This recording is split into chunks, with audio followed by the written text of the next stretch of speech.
Durant for three. It's good. Kevin Durant from downtown. And Golden State takes the lead. And suddenly this building's stunned by a quick turn of events.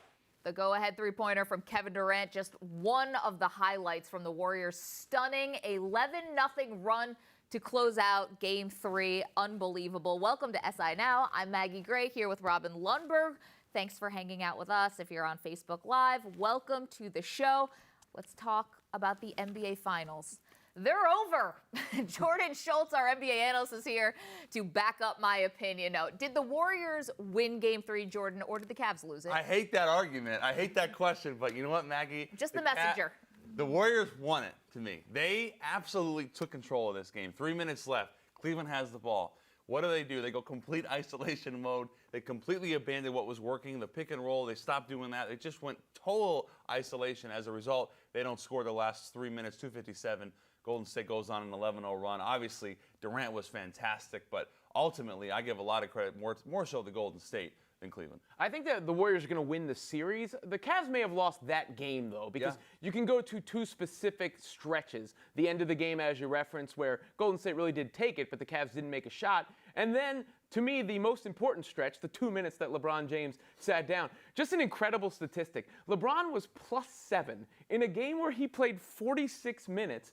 And somehow his team loses the game because they're -12. They can't even be functional when he sits down to take a breather. Well, so much of that goes to the lack of a backup point guard. It goes to Kyrie when he's not going, when he's not playing great. They don't have a second option because Kevin Love can't create his own shot.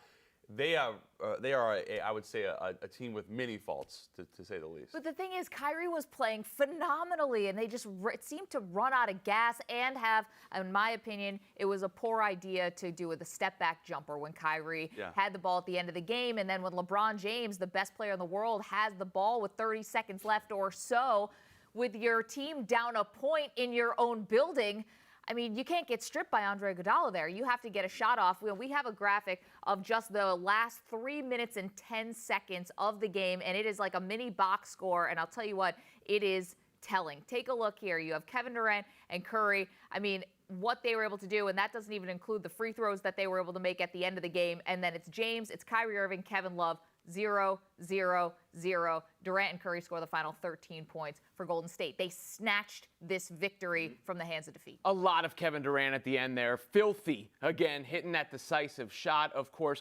30-plus for the third straight game. Afterwards, here's what Steve Kerr had to say about KD. Can you sort of describe Kevin's demeanor in the fourth quarter? I mean, he went a little quiet for a while, and it seemed like he just took over there in the last minute and a half. He took over. You can tell he knows this is his moment. He's been an amazing player in this league for a long time, and I think he senses this is his time, his moment, his team. And when I say his team, I mean, it's not literally just his team. It's we've got a group around him that can help him and create space for him with the shooting and the playmaking. And I think he's having the time of his life out there. Now, Jordan, do you think with KD's play he's erased any of the criticisms he might have taken? See, I know that Maggie feels differently. I really do. And in the fourth quarter in this series, he's outscored LeBron 31-11. That says a lot about his character to me. The fact that he's come in and he's been willing and excited to take the big shots. Obviously, it's the go-ahead 3 last night. He's going to be the MVP of the finals. I don't think that's any question at this point.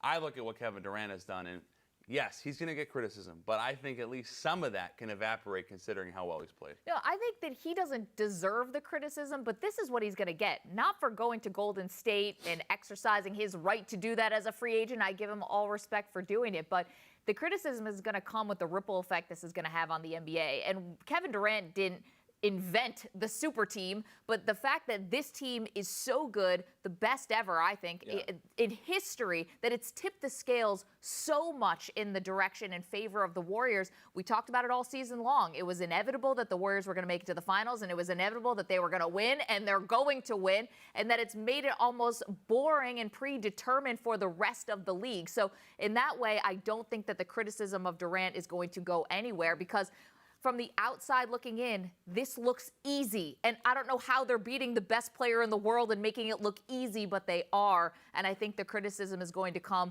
not to just Durant, but this super team, if we can put it that way. He didn't invent the super team, but he's the first superstar to jump onto an already made super team. And that, I think, is the difference in a lot of ways, because you mentioned it. LeBron James is really at the peak of his powers. So perhaps the best player ever at the peak of his abilities, and he's got no chance in this series. And you also have to factor in, Jordan, in some of these situations here, Durant is getting to pick and choose his spots a little bit. I mean, Kerr credited Curry and Durant sitting at the beginning of the fourth quarter for their ability to rise up and snatch the game at the end of the fourth quarter. Yeah, and that goes to Kevin Durant he's just a smart basketball player. He doesn't force it. We've talked a lot about the beauty of KD in this series and really all year long with Golden State. And the reason why they won 30 out of 31 games is because Kevin Durant can do all of this within the flow of an offense. He can score off the ball. And the great thing about him is he doesn't have to be shooting threes only. He's now getting to the basket. He's so comfortable in this offense. And I think with Kevin Durant, we know he's one of the most talented players we've ever seen at 7 feet. But he's so unselfish. And for a moment in his career, it seemed like he was getting criticized for being too unselfish. Like Steve Kerr said, he's embracing this moment. He knows it's his time. That's been the big difference. Yeah, remember LeBron had to fight that as well. And even Absolutely. passing to Corver last night, he heard some whispers of LeBron being too unselfish yet again. Don't pass to the guy who's paid just to do that specifically. I know, but he has not come through in the series at all, Corver. Okay, I said before, no doubt that the Warriors this year, last year, I mean, these teams have been so impressive. But I'll put this question to you, Jordan. If they go 16-0 in the postseason, is that more impressive or better than the 73-9 regular season from a year ago? Yeah, Rob and I said before the segment, I agree with him. I think the regular season, when you have 82 games and you got to go back-to-back and you're traveling, that to me is more impressive to go 73-9. There's a reason why that's never happened. There's also a reason why 16-0 has never happened.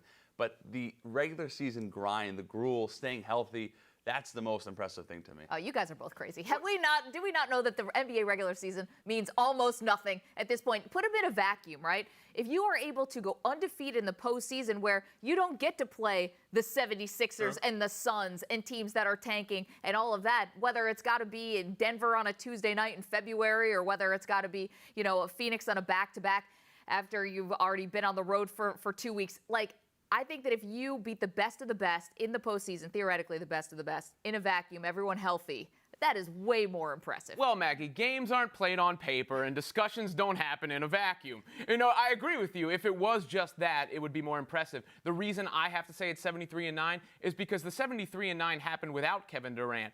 The 16-0, if it does happen, is happening to the team that won 73-9 plus Kevin Durant. But think about it. Teams in the regular season are a bit more strategic. They'll rest players. They'll rest stars. They'll be taking the long approach to the regular season, so the Warriors may not have gotten everybody's best shot and best effort. Yeah. Meanwhile, in the postseason, it's all hands on deck if you can have all your hands on deck. Part of that, to me, is why it's so impressive, though, because not every game matters so much, and they were still able to get it done. Yeah, but they didn't go undefeated. They still lost several games. I know. We're nitpicking now. But it is a really interesting discussion. I think that if they are able to complete this 16-0 postseason sweep, I'd be out on a limb there saying that's something we may never see again. And if they do go 16-0, it would, of course, mean that LeBron has gotten swept again in the finals. I hate to ask it, but alas, it's the job.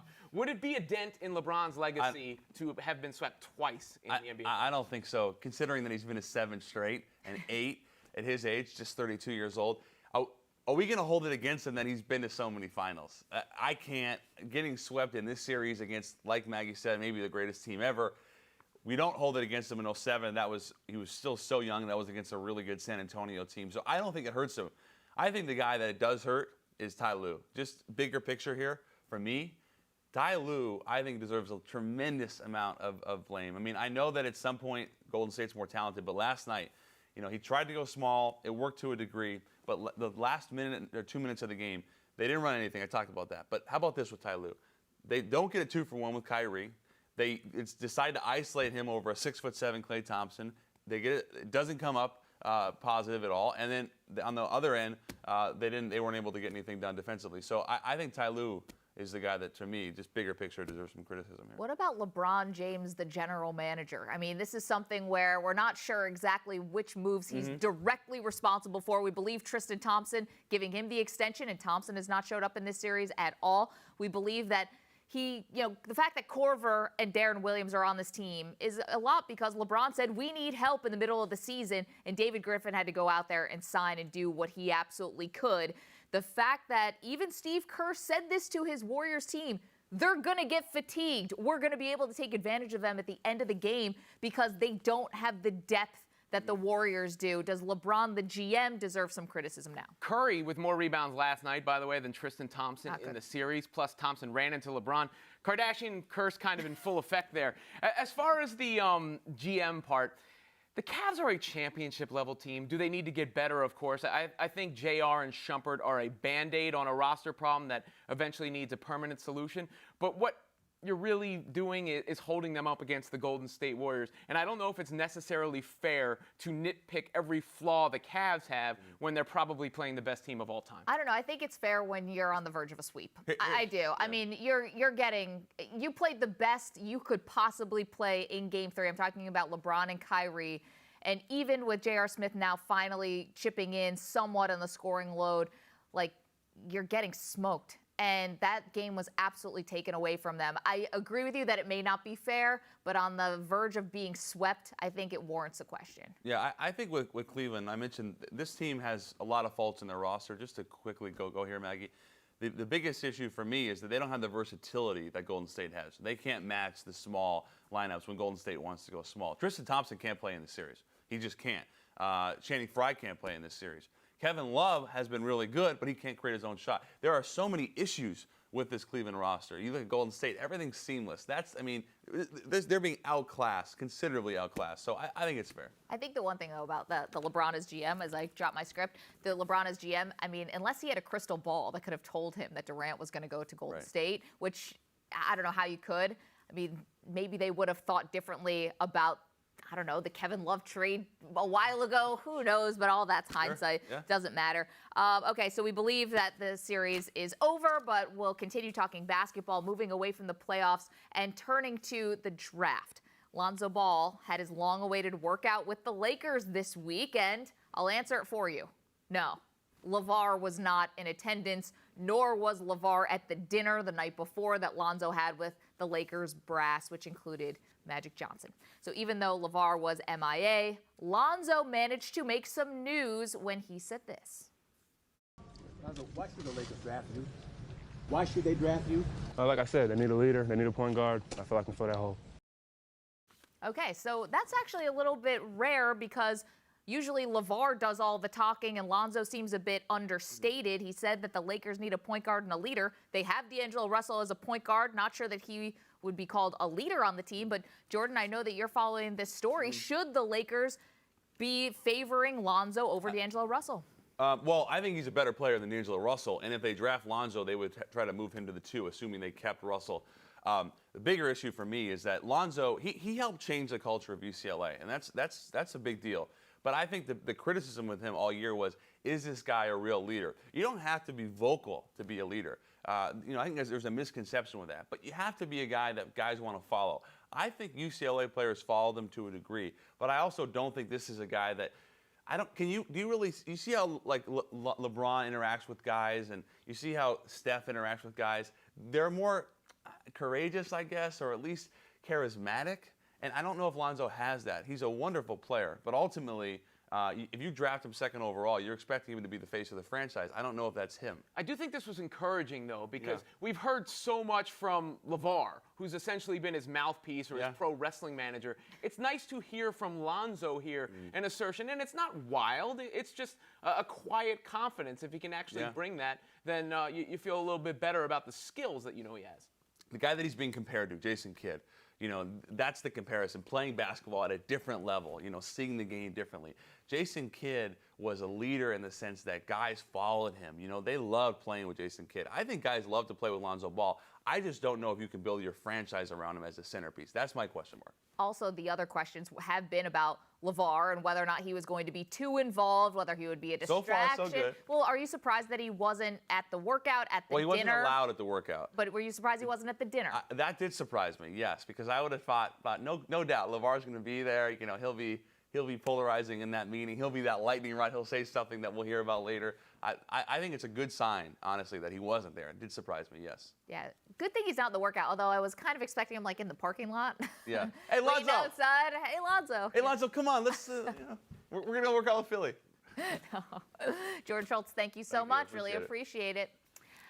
Now, after some rumblings, a spokesman for the bid chair says Los Angeles not conceded the 2024 Olympics to Paris. We basically saw some Olympic teams on the court last night, Maggie.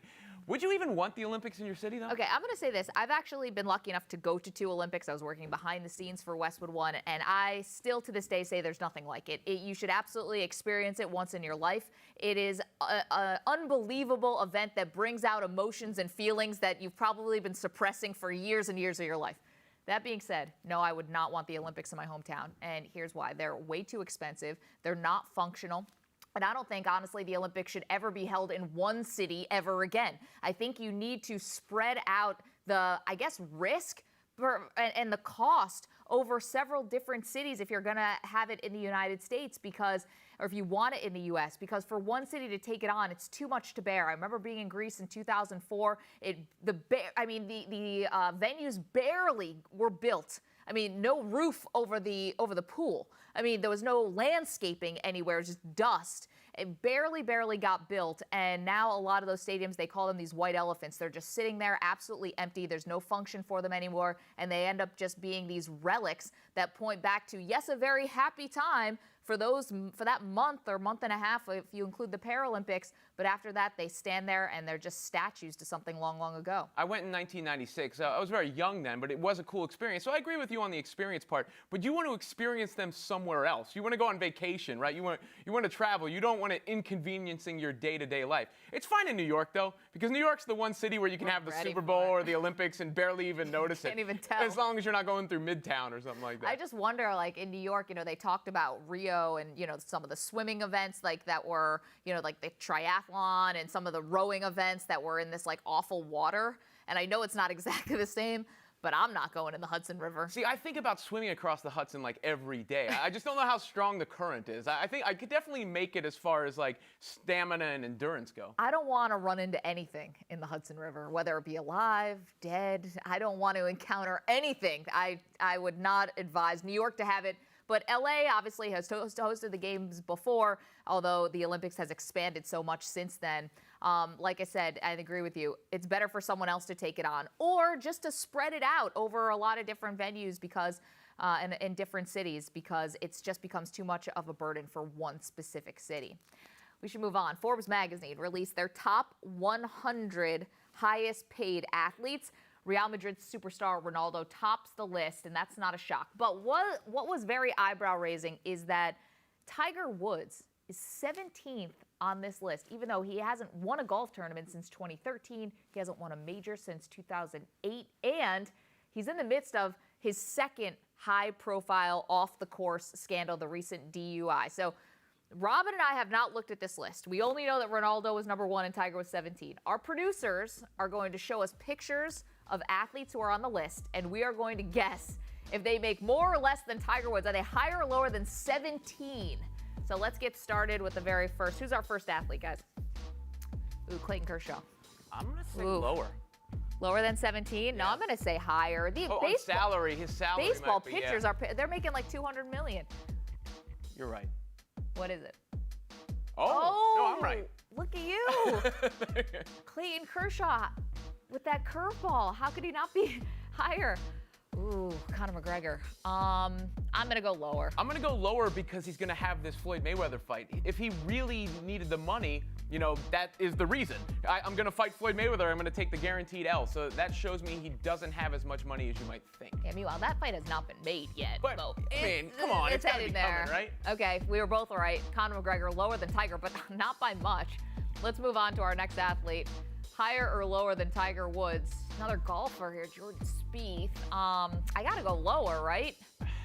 I'm going lower with Spieth, even though that Under Armour money is probably pretty good. I'm going to say higher because all my instincts say lower, and I want to go clean sweep. I want to go Warriors here, and I'm going to go against my instincts and say higher. Lower. All right. Robin, not perfect. Could make it a gentleman's sweep, though, if you keep trying. Ooh, Dame Lillard. Oh, man. Basketball players are so well paid. Yeah, and he's far enough in his career. He's not still on a team-friendly deal, right? And he's a Adidas. He's got bars. I'm going to go higher. I'm going to say lower. Yes. Oh, so by a shade. Are we tied? I believe we're tied at this point. Neither of us is going to be higher Melo than Tiger. over. Yeah, definitely higher. I think Melo, I was surprised he didn't top the list. Oh, what? Wow. Isn't Melo part of Jordan Brand? I'm shocked by this. Maybe that's why Lala's gone. Oh, that was interesting. Tiger won 17th on the list. Well, as part of the MMQB series, 24 Hours With, Andy Benoit spent a day with new Los Angeles Rams head coach Sean McVay. Here's what it's like to be the youngest coach in the NFL's modern era at just 30 years old. All right, but the first thing that I want to talk about today really is that we always know this. All right, that communication is at a premium. We got to do a great job with the verbal and the visual communication, and then we've got to make sure that we've got great body language. Don't ever let anyone see us blink. And then we talk about that number 2, all right, our process, okay? We said our process is our weekly, our daily, and our hourly rhythm. What's one of the things that it's focused on? Daily what? Improvement, and daily what? Excellence, okay? And our pursuit of excellence is going to be nonstop, and it applies to everything that we do.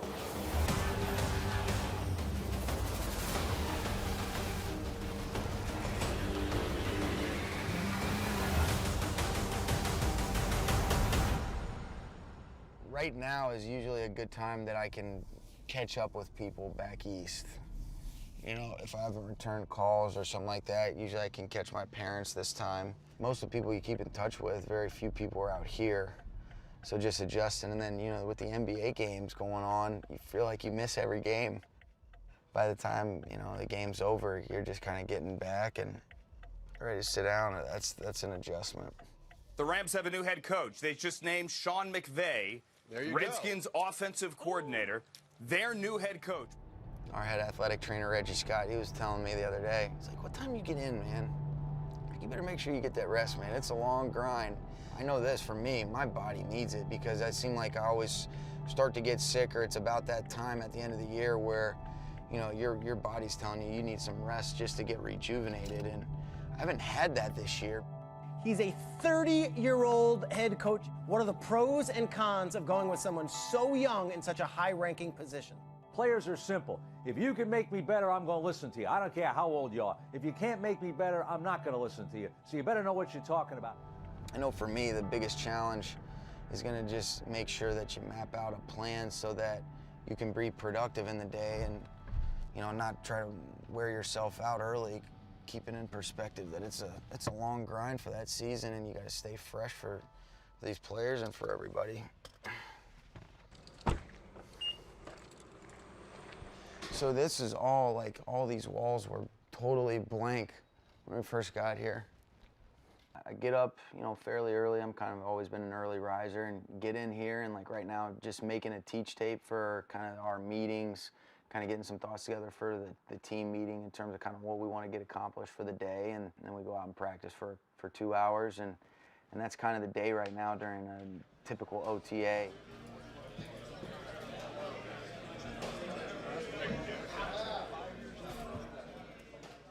All right, and then if you ever wanted to do this off of like drop back, I'm just showing a great route from Julio right here. All right, watch him. Shoulders vertical, middle of the numbers, throws the brakes on. Again, he's off drop back, so you see him really throw this on his second hitch. All right, but watch when this ball is let go and see where he is on that. All right, that's called great anticipation. And we got to work these to get a feel and trust we're going to be on the same page. All right, but that's what it's got to take to be what we want to be in the pass game, especially on these play actions. Let's cap off this week the right way. We got better day 2. All right, let's raise our standards, expect to compete to the best of our ability, and then when we do the 2-minute, all right, let's operate with smart situational awareness and go get it done. Guys with me on that?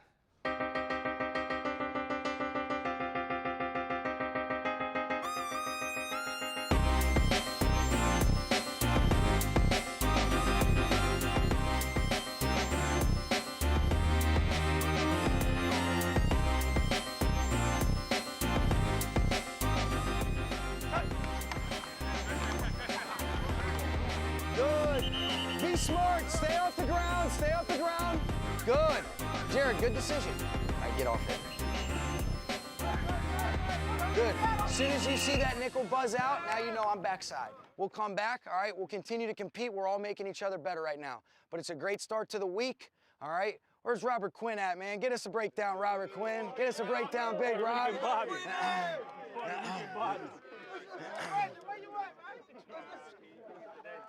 Good play on that 3rd down, man. Front tip rip. Good show up front. Heck yeah, great sell. Get the step up. I mean, you're not gonna get windows like that. That's tempo to let it rip. See those areas, 15 yards right in that hash. This doesn't feel clean, so that's on us. That's on me. Every day you learn, you know, like you implement a couple things at practice and, you know, you say, okay, that worked out and then I gotta fix that. The thing that I think is really important is just making sure that with what you can control is structured in a way that it's efficient, it's crisp. You just want to make sure that you're gonna ask a certain level and standards from the guys, and you're gonna make sure that you're doing things the right way too. If you're not doing something right or something needs to be fixed, then you know it's my job to do that. No, it's amazing just the amount of challenges in a good way that come up every single day. You find out if you really love this or not.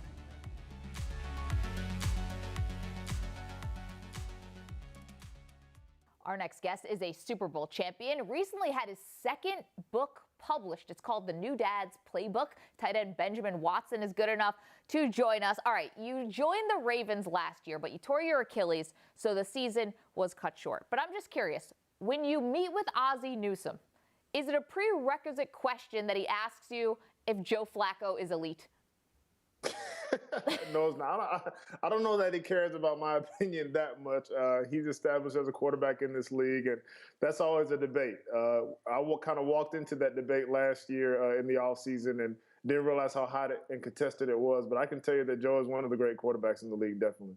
Now, you're joining us because you just wrote a new book, of course, The New Dad's Playbook. As a relatively new dad myself, I'm interested to know, what would you say is the toughest play for a new dad to learn? Well, the toughest thing for me was just getting over the initial happiness and then just the feeling of inadequacy. I remember having our first child. We have 5 children now, so we had our first back in 2009. She's 8 years old now. And I was excited, but then there was also this kind of a weight of responsibility that landed on my shoulders. And talking to a lot of guys on my team over the last few years, and even since this book has come out, looking into their eyes, they always wonder, do they have what it takes? Do I have what it takes to take this child to support the mother, to provide for the child, all the things that we don't know. So the hardest thing is just the uncertainty. But hopefully, my hope with the New Dad's Playbook is to give guys a game plan for them to follow, and also give them practical terms that they're going to hear when they go to doctor's offices and they don't know what's going on, when they see that they hear the heartbeat for the first time, when they see the ultrasound. But even how to hold a newborn is something that a lot of people don't know, especially guys, you know, you look at football players, these guys are big and strong. And even if you're not a football player, you're still bigger than a tiny baby. And there's a certain intimacy that needs to happen from dads, even though we are bigger guys. As a dad who plays in the NFL, coming from a family with history in the sport, what are your thoughts on your sons eventually playing football? My hope is that they play if they want to, not because they feel like they have to earn my approval. whatever sport it is they do, I want them to know that I'm proud of them regardless. Specifically talking about the safety issues with football. There's safety issues with every sport, but obviously football is one that I know, and my hope would be that, hey, I'm going to give them the best protection that they have. I think every family is different. They have to make a decision, but for us, I do think that we will keep them from playing contact football until at least they get to middle school or probably maybe even high school. But I do want to protect them from the contact, especially while they're young. Now, moving to football for a second, the pervasive topic in the NFL has been the job status, or lack thereof, of Colin Kaepernick. Why do you think he has yet to find a team? Well, I think it's twofold, and I think they're very obvious, one of which is his skill set. Certain teams want certain types of quarterbacks. He has been a starter in this league. He's been a good quarterback in this league, one who has won games over the course of his career so far, one who I think is talented, has a lot of talent. The other side of it is very obvious. What we saw last year with the, taking the knee to the national anthem, the certain protests, the things that kind of sparked. There are many teams and GMs that don't want to deal with that. For many of them, whenever you have a team, you are always aware of how the actions of specific individuals will positively or negatively affect your team. And so that is a huge factor with him, and I think that's part of the reason why he's not employed. It seems like it's been a lot longer than it really has been. I mean, there's still time for him to get on a roster somewhere. If Kaepernick is not signed by a team, considering Pete Carroll even said that he's good enough to be a starter, will it reflect poorly on the league if it appears that he is being, I don't want to say blackballed, but it appears that he is being punished for taking a knee? I don't think this specific event is the first time the NFL has colluded. It's not the first time they've colluded. If you can remember going through the negotiations and the lockout and all those sorts of things, the NFL has been proven to collude for different reasons, whether it be suppression of salaries or whether it is, in this case, possibly because of Colin Kaepernick's stance with the national anthem, those sorts of things. So I don't think that the NFL, this is not new for them.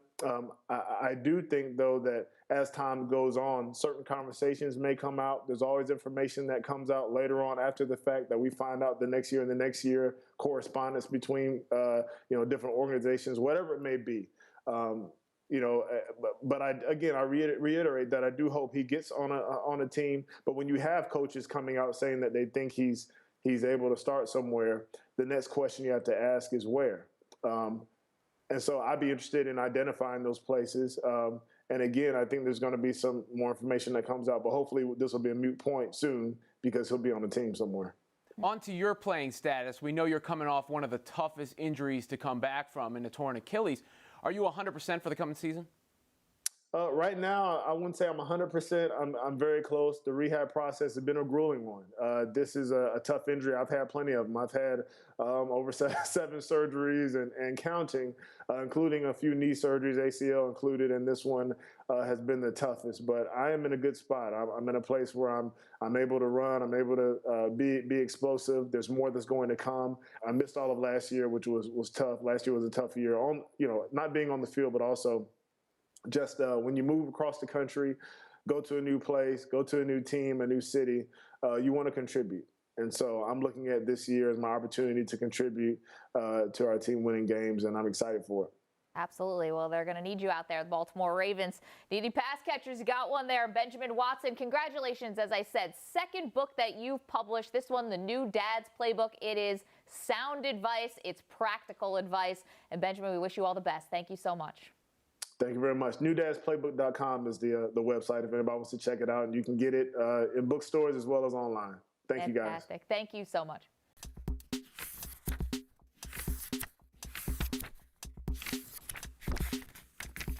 We close the show with a bit of irony.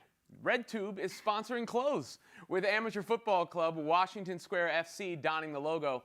Maggie, could you see this as a stepping stone to pro sports for them? Or much like on computer browsers, will it eventually be deleted from history? First of all, I didn't even know that porn sites had to advertise. I thought that was one thing that word of mouth didn't need in their budget, because I feel like, that people know where to find those. I thought about this. If not even the XFL would have taken you on as a sponsor, then I don't think any kind of legitimate pro sports team would ever take you on, because they were pushing the boundaries in the envelope. Like, even the WWE is too fan-friendly and family-friendly to have RedTube as a sponsor. But I'll say this, if you are like a fledgling league, if you're out there with like the ultimate frisbees and the soccer golfs and the lacrosse and stuff like that, lacrosse a little bit more than just niche, but if you're out there and you need money, I mean, it's capitalism. It's 2017. I think you take it wherever you can get it. I mean, if your Kickstarter fund isn't working, maybe you got to call up RedTube. Yeah, the NHL maybe. I mean, make a little bit of noise. I don't know exactly. If you're having a serious discussion about it, I mean, alcohol is always a huge sponsor for many sports leagues, and there are plenty of detrimental effects to that. But I'm with you. I don't see a lot of teams putting that logo near their insignia or the shield. You got to protect the shield. Got to protect the shield. Yeah, protect it with a different kind of shield. But I think that's just interesting where I'm like, who really benefits more from this arrangement? Like, do you think RedTube is really going to see a spike in their users after sponsoring a soccer team? You know what I do wonder is, how do those brands compete? There are a few major sites, if you peruse them, you know the names. How do those sites compete against one another? This could sponsoring be a minor league soccer. Good luck to you, Washington Square FC. We see you out there. God, could those players look any more miserable? I mean, if you're at RedTube, at least put a smile on your face. At least look satisfied. Yeah, they could have it on the screen behind them there. Blurred out. Anyway, that's a fun way to end the show. Robin, thank you. You'll be back tomorrow to close out the week. Thank you for watching us. And of course, you can catch us tomorrow at 10:30 a.m. Eastern. Who knows what we'll be talking about? Maybe more porn. I doubt it. We'll see you. Of course, you can stick to SI.com for all your latest news, and you can follow us on Twitter. I don't have the logo anywhere. I don't think. Now live. It's right there. I laughed through it, but you can read it. We'll see you tomorrow.